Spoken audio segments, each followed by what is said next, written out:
नमस्कार बालदोस्तांनो. आपल्या आजीच्या गोष्टी या यूट्यूब चॅनलवर तुमचं खूप खूप स्वागत आहे. आज मी तुम्हाला संस्कार ही गोष्ट सांगते. संस्कार. हं? आणि ही एक सत्य घटना आहे.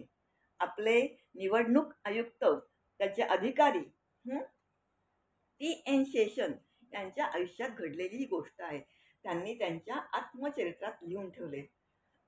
तर बघा, असं होतं कधीतरी एखादा साधा माणूस साधा काहीतरी बोलून जातो, पण तो इतकं महत्वाचं बोलून जातो की ते ऐकणाऱ्याच्या मनात कायम घर करून राहतं. तो माणूस वर्षानुवर्ष त्याच्यातून बाहेर पडत नाही, असं होतं. तर ते काय कसं होतं ते मी तुम्हाला सांगते. एकदा टी.एन. शेषन वेकेशनवर असताना कुठेतरी लांब फिरायला जातात. त्यांच्या बायकोबरोबर कुठेतरी लांब फिरायला जातात. आणि ते तिकडनं फिरत येत असताना काय होतं, त्यांची गाडी स्वतःचीच होती. गाडीनी येत होते. तर येताना त्यांच्या पत्नीला एका ठिकाणी एक झाड दिसतं आणि त्या झाडावर खूप सारी सुगरणीची घरटी असतात. तर सुगरणीचं घरटं कसं असतं तुम्हाला माहिती आहे का? ते असं उलटं असतं. बाकीच्या पाखरांची किंवा पक्ष्यांची घरटी कशी अशी असतात ना, तर तिचं घरटं हे असं उलटं असतं. तर आणि इथे असं मोठं असून खाली असं त्याला निमुळत आलेलं असतं. ती सुगरण अशी उलटी त्या खोप्यामध्ये जाते. त्याला खोपा असं म्हणतात. त्या सुगरणीच्या घरट्याला खोपा असं म्हणतात. हं. आणि ती सुगरणीची घरटी खूप जण आपल्या घरात शोपीस म्हणून लावतात. तर त्यांच्या पत्नीलाही असं वाटतं, की अरे केवढी सुंदर घरटी आहेत. एक घरटं घेऊन आपणही आपल्या घरात लावावं ॲज अ शोपीस. शोपीस म्हणून ते घरात लावावं. तर तुम्हाला एक सांगते, आपल्याकडे संत बहिणाबाई म्हणून होत्या, वऱ्हाडातल्या. फार थोर कवी होत्या. त्यांनी खूप कविता लिहिल्या. तर त्यांनी त्या खोप्यावर पण एक कविता लिहिली. खोपामध्ये खोपा सुगरणीचा चांगला, देखा पिलासाठी जीव तिने झाडाला टांगला. ते असं हालत असतं अक्षरशः वाऱ्यावर. तर ते त्यांनी लिहिले, की बघा, पिल्लांसाठी तिने आपला जीव जणू काही झाडाला टांगलेला आहे. एवढं तिचं पिल्लांवर जीव आहे, असं त्याच्यात त्यांनी वर्णन केलेलं आहे. खूप चांगली कविता आहे. कधीतरी रेडिओ किंवा YouTubeवर ऐका तुम्ही ते. तुमच्या आई-वडिलांकडनं त्याचा अर्थ समजून घ्या. खूप चांगली कविता आहे ती. खूपच सुंदर आहे.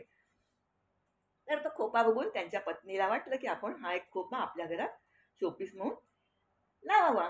तर ती त्यांच्या मिस्टरांना म्हणजे टी-एन शेषनला सांगते, "थांबा, थांबा जरा गाडी थांबवा." तर थांबवतात. काय झालं?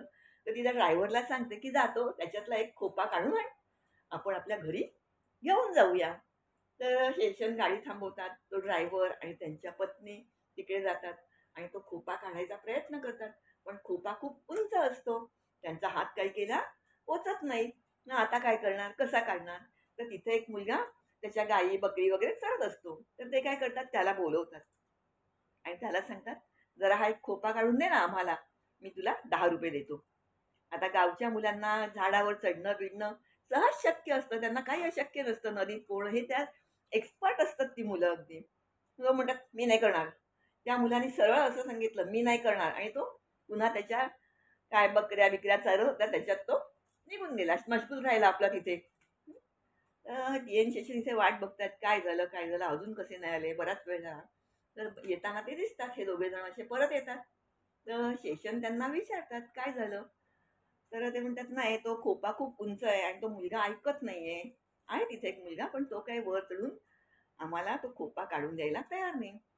तर शेषन त्यांना म्हणतात, "अरे थोडे पैसे वाढवा तुम्ही." त्यांना वाटलं ह्याला जास्त पैसे हवे असतील. मग दोघे जण परत येतात आणि त्याला सांगतात, "अरे दे रे, एक खोपा काढून दे ह्याच्यातला.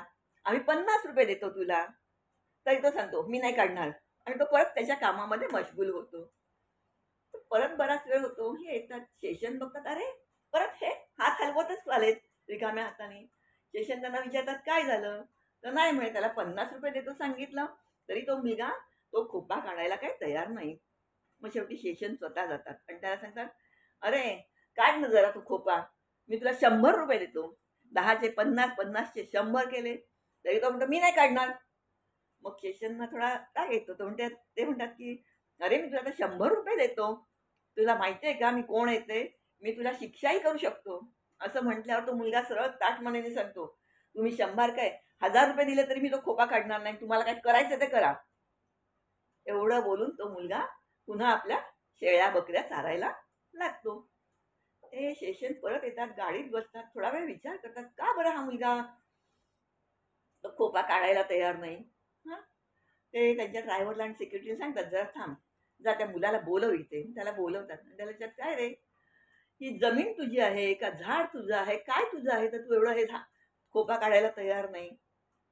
हां, अगदी शिक्षा केली तर करा, 100 काय 1000 दिले तरी आम्हाला नको. तर तो म्हणतो, "साहेब, जीवनातलं प्रत्येक दुःख दर्द मी समजतोय. कसं काढू मी ते खोपा? त्या खोप्यामध्ये सुगरणीची पिल्लं आहेत. संध्याकाळी जेव्हा ती सुगरण परत येईल आणि बघेल झाडावर आपल्या जागेवर घरच नाही, आपली पिल्लंच नाही, तेव्हा त्या माऊलीवर काय बितेल, त्या सुगरणीवर काय बितेल? हा, काय किती आक्रोश करेल ती त्या पिल्लांची आई. त्या वेळेला त्या शेषन यांचे डोळे खाडकन उघडले. अरे बापरे, आज माझ्या हातून नकळत का होईना केवढं मोठं पाप झालं असतं, ते त्यांना फील होतं. तो मुलगा एवढं बोलतो आणि निघूनही जातो, पण ती गोष्ट टी एन शेषन यांच्या मनात राहिली. बघा, ती त्यांनी आज त्यांच्या आत्मचित्रात लिहिली, की त्या रात्री मी झोपूच शकलो नाही, की नकळत का होईना आज मी केवढं मोठं पाप केलं असतं. आज माझ्याकडे काय नाहीये, पद आहे, पैसा आहे, मी एवढा आय एस अधिकारी, पण एवढी साधी समज नाही माझ्यात, की ते खोपा काढल्यावर त्याच्याबरोबर तिची पिल्लं पण येतील, तिचं घर उद्ध्वस्त होईल. आपण कितीही शिकलो, कितीही मोठे झालो तरी आपल्यात माणुसकी जागी ठेवायला पाहिजे बाळांनो. माणुसकी, आणि ती जर नसेल तर सगळं व्यर्थ आहे. सगळं व्यर्थ आहे.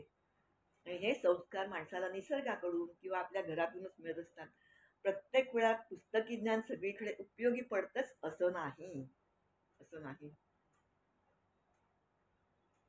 म्हणून मी आधीच तुम्हाला बोलले, की एखादी गोष्ट एखादा माणूस सहज म्हणून बोलून जातो, पण समोरचा माणूस त्याच्यावर आयुष्यभर विचार करत राहतो.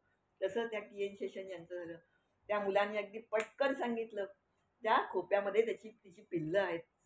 संध्याकाळी ती सुगरण घरी आल्यावर काय बघेल? माझं घर जागेवर नाही, माझी पिल्लं जागेवर नाहीत. तो निघूनही गेला, पण ही गोष्ट शेषन यांच्या मनाला लागली, आयुष्यभर त्यांना लागली. पण आपण बरं झालं तिचा खोपा आणला नाही. ते आज किती मोठं पाप माझ्या हातून घडलं असतं. म्हणून बाळांनो, बोलताना वागताना माणसाने नेहमी जागरूक राहावं, की आपल्या बोलण्याने किंवा आपल्या वागण्याने समोरचा माणूस हर्ट तर होत नाहीये ना, जखमी तर होत नाहीये ना.